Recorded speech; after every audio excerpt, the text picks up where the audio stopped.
If you have concerns about dying, then this video is probably for you. It pretty much qualifies everybody. I think we have concerns over that. But hello, I'm Dr. James Bogash, publisher of Modern Health Myths, and today we're going to talk about an interesting study that looked at cardiovascular fitness and how much it affected the risk of dying over the next 13, 14 years. In this particular study, researchers looked at people who were born, basically baby boomers and Generation Xers. So I would fall under this category. So these people were born between 1945 and 1980, and there were a little over 3,000, so about 3,200 participants. And at the time of testing, they were between 20 and 49 years of age. So we've got 20, 30, 40-somethings, and they checked their fitness, their cardiovascular fitness on a treadmill. Pretty simple thing.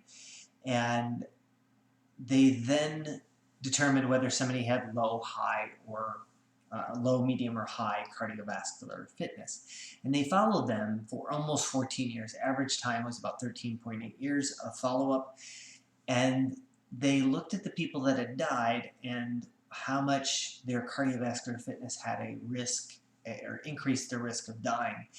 And the numbers were pretty staggering. So before I tell you just how much that had to do with it, the bottom line is we need to be moving. There's no excuse anywhere to not be moving. I come across patients all the time who seem to think that it's okay to not be moving, or, well, yeah, I work out in the yard, or I'm active at work. That doesn't cut it. We need to be physically active. For me, I've been in the martial arts for a long time, since I was 18, 19.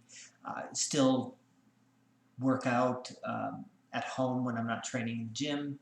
So I've always been active throughout my life, sometimes more than others, but it's always been a part of me and who I am. And also, I couldn't recommend patients being active unless I was active myself. It would otherwise make me a hypocrite. So cardiovascular fitness is incredibly important. I am, of course, a huge fan of short bursts. And even now at 51, I constantly push my cardiovascular fitness, generally using the elliptical. If we happen to be in a pool, I'll swim, whatever I can do. I'm training in the martial arts, whether it's currently jiu-jitsu, kickboxing, whatever it may be, but cardiovascular fitness is massively important. So just how important? In the results of the study found that people who had low cardiovascular death or cardiovascular health compared to people that had higher cardiovascular fitness, their risk of dying from any cause was 226% higher. 226% higher because they weren't in shape, basically. Risk of dying from cancer, might want to sit down for this one, but the risk of dying from cancer was 653% higher in the group that had lower fitness levels. Now, what's likely is that at the 20-year-old who was tested, somebody who was 20 years old was tested on the treadmill. If they had good cardiovascular fitness, it's probably part of their lifestyle.